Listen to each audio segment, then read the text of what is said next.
ગોંડલમાં ભારતીય જનતા પાર્ટીએ આજે શક્તિ પ્રદર્શન સાથે ઉમેદવારોના ફોર્મ ભર્યા છે. ગોંડલની કાયદો વ્યવસ્થા અને ગુંડાગીરીને લઈને જિગીશા પટેલ અનેક વખત સવાલો ઉપસ્થિત કરી ચૂક્યા છે અને ફરી વખત ગોંડલની રાજકારણ ગરમ થયું છે.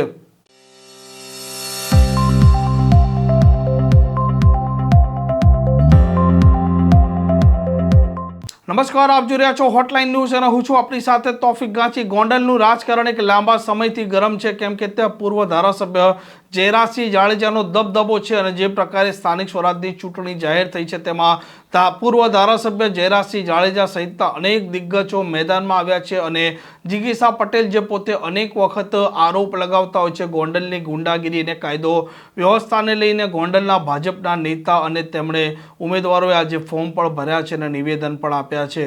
પ્રથમ તો ગોંડલ શહેર અને ગોંડલ તાલુકાની જનતાનો હૃદયપૂર્વક આભાર માનું છું કે ટૂંકી નોટિસમાં પણ ગોંડલ અને ગોંડલ શહેરના તમામ લોકો, તમામ આગેવાનો, તમામ કાર્યકર્તાઓ આ રેલીમાં ઉપસ્થિત છે. સૌનો હું આભાર વ્યક્ત કરું છું. વિશેષ મને કહેવાનું આજે મન થાય છે કે લગભગ છેલ્લા 2 વર્ષથી ગોંડલની જનતાને અને ગોંડલને જે રીતે બદનામ કરવાના બહારના લોકોએ પ્રયત્નો કર્યા છે, એનો જડબાતોડ જવાબ દેવા માટેનો સમય આવી ગયો છે. મને લાગે છે ગોંડલની જનતા, શહેર અને તાલુકાની જનતા ગોંડલને જે રીતે બદનામ કર્યું છે એનો જડબાતોડ જવાબ આપવા માટે અતિ ઉત્સાહમાં છે, તત્પર છે અને એનો જવાબ 28 તારીખે મળી જશે કે આ ગોંડલથી મિર્ઝાપુર નથી, આ ગોંડલથી સર ભગવતસિંહનું ગોંડલ છે. આવો પેટી સ્વરૂપ જવાબ પડશે. ત્રિપાખીયો જંગ તો લોકશાહી છે, કોઈ પક્ષો ઊભા રાખે પણ જેનું કાંઈ ન હોય. ત્રિપાખી અમે તો બધી સીટ આજ ફૂલફિલ કરી છે, ટિકિટો બધાને દેવાઈ ગઈ છે, પણ બીજી પાર્ટીઓનો કાંઈ ધડા નથી.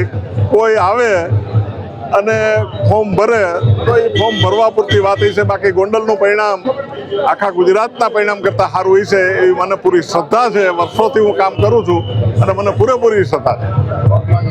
આજે મને એક વાત આપને જણાવતા ખુશી થાય છે કે ખૂબ જ ટૂંકા સમયની અંદર 4 મહિના કે 5 મહિનામાં ગામડે ગામડે ફરી અમે જે લોકોની વેદના જાણી એના પછી લોકોએ અમને એટલો સહકાર આપ્યો છે કે અમે તાલુકાની 22 અને જિલ્લાની 5 તમામ સીટ ઉપર અમારા ઉમેદવારના મેન્ડેટ અહીંયા સુપરત કર્યા છે અને ખૂબ જ મજબૂત અને કહેવાય ને કે જેટલા વ્યક્તિઓએ ઉમેદવારી પત્ર ભર્યું છે અને ઉમેદવાર જાહેર થયા છે એ તમામ વ્યક્તિને પહેલાં તો હું એટલો આભાર માનવા માગું છું એનો કે આ માહોલની અંદર જે કહેવાય છે ને ગોંડલની અંદર જે ગુંડાગીરીનો માહોલ છે એ ગુંડાગીરીના માહોલની અંદર સામી છાતીએ લડવા માટે એ લોકો તૈયાર થયા છે, રાજી થયા છે. એટલે ક્યાંક ને ક્યાંક લોકોમાં હિંમત આવી છે એવું પણ હું દર્શાવી શકું છું. ગઈકાલે આક્ષેપ કરવા ભાજપ પર આવ્યો હતો કે આમ આદમી પાર્ટીના ઉમેદવારો મળ્યા નથી. જો આ તો પક્ષ અપક્ષ વિપક્ષની વાત છે, એટલે આક્ષેપ આવા થતા રહેતા હોય, પણ એ જનતાને નક્કી કરવા દો. જનતા શું નિર્ણય લઈ આવે છે એ જોવાનું રહે. ગોંડલ નગરપાલિકામાંથી કેટલા ઉમેદવારો આપમાંથી ઉભા છે? ગોંડલ નગરપાલિકાની હું તમને યાદી પછી જાહેર કરીશ. અત્યારે મારે તાલુકા જિલ્લાની બધી ઉમેદવારી પત્ર મારે ભરાઈ ગયા છે, મેન્ડેટ પણ અપાઈ ગયા છે. તમામ સીટ ઉપરથી, તાલુકા જિલ્લાની તમામ સીટ ઉપરથી અમે લોકો લડાવવાના છે. આમ ગોંડલમાં હવે જોવાનું તે રહેશે કે જે પ્રકારે જિગીશા પટેલે સવાલો ઉપસ્થિત કર્યા છે અને સામે ભાજપનો દબદબો છે, તો આવનારા દિવસોમાં ત્યાં આમ આદમી પાર્ટીનો પ્રભાવ રહે છે કે ભાજપનો. આ પ્રકારના સમાચાર માટે હોટલાઇન ન્યૂઝના ચેનલને લાઇક, શેર અને સબસ્ક્રાઇબ કરવાનું ભૂલતા નહીં. નમસ્કાર.